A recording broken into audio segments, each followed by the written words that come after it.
మరింత దుర్భరం అయిపోతోంది.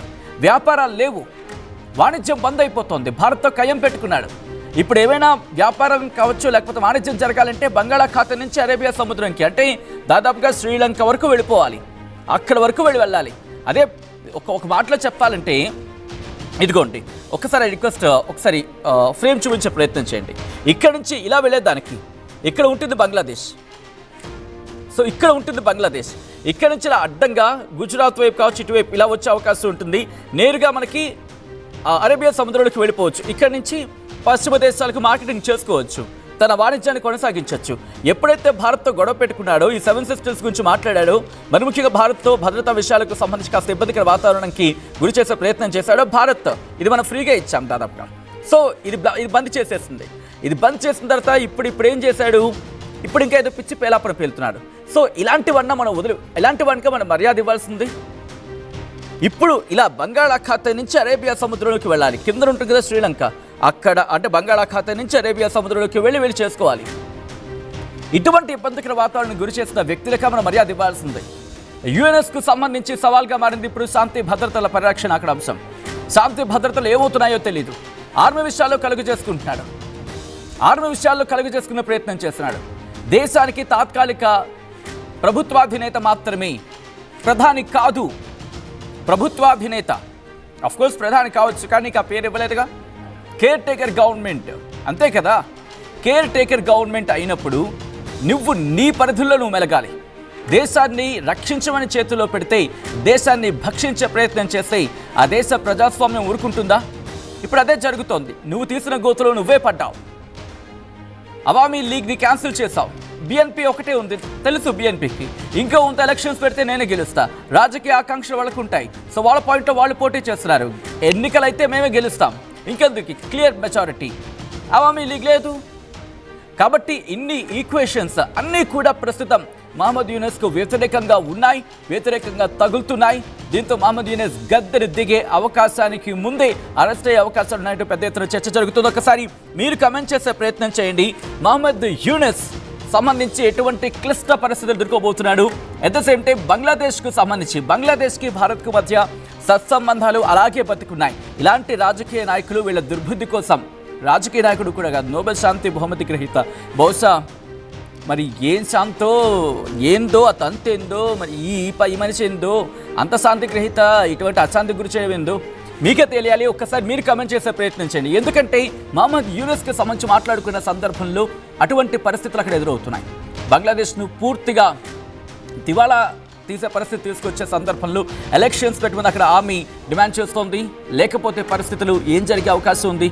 మహమ్మద్ యూనస్ రాజీనామా చేస్తాడా, లేకపోతే కుతంత్రాలకి ఏమైనా తెరలేపే ప్రయత్నం జరుగుతుంది? అప్పుడేం జరగచ్చు? మీరేమనుకుంటున్నారనేది కామెంట్ చేసే ప్రయత్నం చేయండి.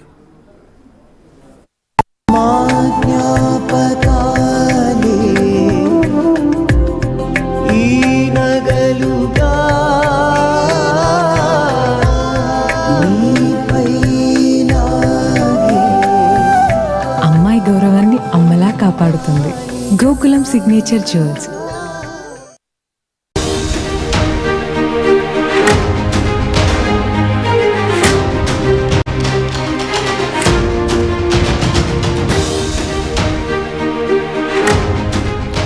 నువ్వెలా చేస్తే కాలం నీకు అలాగే చేస్తుంది. ఇది నేచర్స్ డెసిషన్ అనే మాట వినిపిస్తూ ఉంటుంది. ప్రస్తుతం బంగ్లాదేశ్లో కూడా అదే జరగబోతోందా? బంగ్లాదేశ్ మరోసారి రాజకీయ సంక్షోభంలో కూరుకోబోతోందా? బంగ్లాదేశ్ తాత్కాలిక ప్రభుత్వాధినేత యూనస్ రాజీనామా చేసే ఛాన్స్ ఉందంటూ గత కొద్ది గంటల క్రితం నుంచి కూడా పెద్ద ఎత్తున చర్చ జరుగుతోంది. యూనస్ను బంగ్లా సైన్యం అరెస్టు చేసే అవకాశం ఉందంటూ ప్రస్తుతం చర్చ జరుగుతుంది. పదవి నుంచి తప్పుకోవాలంటూ యూనస్పై ఒత్తిడి పెరుగుతోంది. షేక్ హసీనా తరహాలోని బంగ్లాదేశ్ నుంచి యూనస్ పారిపోయే అవకాశం ఉంది అంటూ కూడా చర్చ జరుగుతుందంటే అర్థం చేసుకోవచ్చు. ఫ్రాన్స్కు పారిపోయేందుకు చార్టర్ ఫ్లైట్ కూడా సిద్ధం చేసుకున్నట్టుగా ప్రస్తుతం ప్రచారం జరుగుతోంది. మరి ముఖ్యంగా గత కొద్ది రోజులుగా బంగ్లాదేశ్ సైన్యం అలాగే యూనస్కి మధ్య ఎటువంటి విభేదాలు నెలకొంటున్నాయో చూసాం. మరి ముఖ్యంగా కొద్ది గంటల క్రితం బహిరంగంగానే ఆ ఇష్యూ అనేది బయటకు వచ్చింది. మరి ముఖ్యంగా ఆర్మీ చీఫ్కి సంబంధించి ఆర్మీ చీఫ్కి అలాగే యూనస్ ప్రభుత్వానికి మధ్య ఆ గ్యాప్ ఇంకా ఎక్కువ అవుతోంది. ఇక్కడ యూనస్ తీసుకుంటున్న ఆ నిర్ణయాలు బంగ్లాదేశ్ పాలిట శాపంగా మారుతున్నాయి.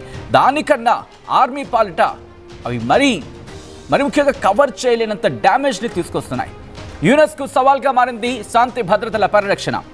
ఇటు పాకిస్తాన్తో చేతులు కలపడం, భారత్కు వ్యతిరేకంగా ఆ స్టేట్మెంట్స్ ఇవ్వడం, చైనాకు వెళ్ళి కవ్వింపు మాటలు మాట్లాడడం, అట్ ద సేమ్ టైం మరొక కారిడార్ మయన్మార్కి సంబంధించి బంగాళాఖాతానికి ఆనుకొని మయన్మార్కి ఆ బోర్డర్లో ఆ తీర ప్రాంతం నుంచి ఇటు బంగ్లాదేశ్లోకి ఒక కారిడార్కి సంబంధించి మాట్లాడిన సందర్భంలో బ్లడీ క్యారిడార్ అంటూ ఆ దేశ అంటే బంగ్లాదేశ్కి సంబంధించి బంగ్లాదేశ్ ఆర్మీ చీఫ్ అన్నారంటే అర్థం చేసుకోవచ్చు అక్కడ పరిస్థితులు ఏ మేరకు దిగజారిపోయాయో. ఈ నేపథ్యంలో ఇటు భారత్తో కోరిండి కొరివి గొక్కడం అంటూ ఉంటారు తెలుసా, అదే చందంగా మారింది యునెస్కు సంబంధించి. భారత్తో తగాదాలు పెట్టుకోవడంతో బంగ్లాదేశ్లో ప్రస్తుతం ఇబ్బందికర వాతావరణం నెలకొంది. వాళ్ళ ఎక్స్పోర్ట్స్ ఇంపోర్ట్స్ మీద తీవ్రమైన ప్రభావం చూపించింది. భారత్ తన రోడ్డు మార్గాన్ని మూసేసింది. దీంతో అక్కడ వాణిజ్యం ఎక్స్పోర్ట్స్ ఇంపోర్ట్స్ మీద 90% అక్కడ ఎక్స్పోర్ట్స్ ఇంపోర్ట్స్ ఉంటాయి, వాటి మీద ప్రభావాన్ని చూపించింది. ఓ పక్క అక్కడ రాజకీయ సంక్షోభం, అక్కడ పార్టీలు కూడా బిఎన్పి బంగ్లాదేశ్ నేషనల్ పార్టీ ఆమె ఉంటారు అక్కడ ఖలీదాకి సంబంధించి, ఆమె కూడా ప్రస్తుతం ఇటు బంగ్లాదేశ్ తాత్కాలిక ప్రభుత్వానికి వ్యతిరేకంగా ఉన్నారు. ఎలక్షన్స్ పెట్టమని కోరుతున్నారు. ఒకటా రెండా బంగ్లాదేశ్ ప్రభుత్వానికి సంబంధించి తాత్కాలిక ప్రభుత్వానికి సంబంధించి ఎటు చూసినా ఏ కోసాన చూసినా ఏ విధంగా చూసినా మొత్తం ముప్పేట దాడి జరుగుతోంది. ఇప్పుడు మహమ్మద్ యూనెస్ను అరెస్ట్ చేసేందుకు ఆర్మీ సిద్ధం కాబోతోందా? ఎందుకంటే ఆ స్థాయిలో దెబ్బతీశాడు ఇటు ప్రభుత్వాన్ని, బంగ్లాదేశ్ను దివాళా వరకు తీసుకువెళ్ళిపోయాడు. దివాళా అంచున ఉన్న ఇటు బంగ్లాదేశ్ని గట్టెక్కిస్తానంటూ గద్దెకెక్కిన వ్యక్తి ఇప్పుడు అడ్డంగా బుక్ అయిపోయాడు. మీరు చూడొచ్చు షేక్ హసీనా పారిపోతున్న దృశ్యాలు ఇవి. షేక్ హసీనా ఎప్పుడైతే బంగ్లాదేశ్లో అక్కడ రైడ్స్ జరిగాయో ఆ తర్వాత అక్కడి నుంచి ఆమె పారిపోతున్న విజువల్స్ మీరు చూస్తున్నారు. చార్టర్ ఫ్లైట్లో ఇటు భారత్కి చేరుకున్న షేక్ హసీనాకు సంబంధించిన విజువల్స్ మీరు చూడడం జరుగుతోంది. ఇప్పుడు ఇదే తరహాలో మరికొద్ది రోజుల్లో ఈ వ్యక్తి కూడా పారిపోబోతున్నాడు అంటూ చర్చ జరుగుతోంది. రిమెంబర్, ఇంకో కుతంత్రానికి కూడా తెరతీసే అవకాశం ఉందంటూ చర్చ జరుగుతుంటే అర్థం చేసుకోవచ్చు. ఇప్పుడు మహమ్మద్ యూనెస్కి సంబంధించి ఏం జరిగే అవకాశం ఉంది, ఆ కుతంత్రాలు ఏంటి, ఇవన్నీ కూడా బేరేజ్ వేసుకుని మాట్లాడుకునే ప్రయత్నం చేద్దాం. మా ప్రతినిధి రామ్దాస్ అప్డేట్స్ అందించేందుకు సిద్ధంగా ఉన్నారు. రామ్దాస్, ఎప్పుడు మహమ్మద్ యూనెస్కి సంబంధించి మహమ్మద్ యూనెస్ని ఎప్పుడు అరెస్ట్ చేయబోతోంది బంగ్లా ఆర్మీ?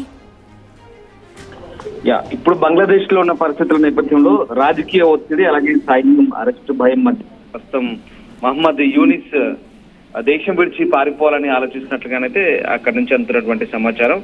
బంగ్లాదేశ్ తాత్కాలిక ప్రభుత్వ అధిపతి అయినటువంటి యూనస్ త్వరలో రాజీనామా చేసే అవకాశం ఉందనేది ఉన్నత వర్గాలు చెప్తున్న సమాచారం. ఇక ఆయన్ను సైన్యం అరెస్ట్ చేస్తుందనే భయాలు అయితే పెరుగుతున్నాయి. రాజకీయ సంక్షోభం తీవ్రమవుతున్న తరుణంలో అనేక మంది విద్యార్థి నాయకులు కూడా యూనస్ పదవి నుంచి తప్పుకోవాలని డిమాండ్ చేస్తున్నారు. మొత్తం మీద యూనస్ ఈ వారంలోనే తీవ్ర నిర్ణయం తీసుకోవచ్చనే వాదనలు అయితే వినిపిస్తున్నాయి. సో సైనిక మద్దతుతో జరిగిన తిరుగుబాటులో పదవి చిత్రాలై భారతదేశానికి పారిపోయిన మాజీ ప్రధానమంత్రి షేక్ హసీనాకు ఎదురైనటువంటి పరిస్థితి తనకు కూడా ఎదురవుతుందని యూనస్ భయపడుతున్నారనే వార్తలు అయితే గుప్పమంటున్నాయి. ప్రస్తుతానికి అతను ఫ్రాన్స్ కు చార్టర్డ్ ఫ్లైట్ ఏర్పాటు చేయడానికి ఇప్పటికే సన్నాహాలు చేసినట్టుగా సమాచారం. షేక్ హసీనా తన బహిష్కరణ సమయంలో తప్పించుకునే మార్గాన్ని ఇప్పుడు యూనస్ కూడా అదే మార్గాన్ని ఎంచుకుంటున్నారనే పరిస్థితులు కనబడుతున్నాయి. ఒక విషయం చెప్తాను, అసలు రిజర్వేషన్ కోట అంశంతో ఒక్కసారిగా బంగ్లాదేశ్ రణరంగంగా మారింది. గత ఏడాది ఆగస్టులో 16 ఏళ్ల పాలనకు ముగింపు పలుకుతూ అప్పటి ప్రధాని షేక్ హసీనా దేశాన్ని విడిచి పారిపోయారు. ఆమె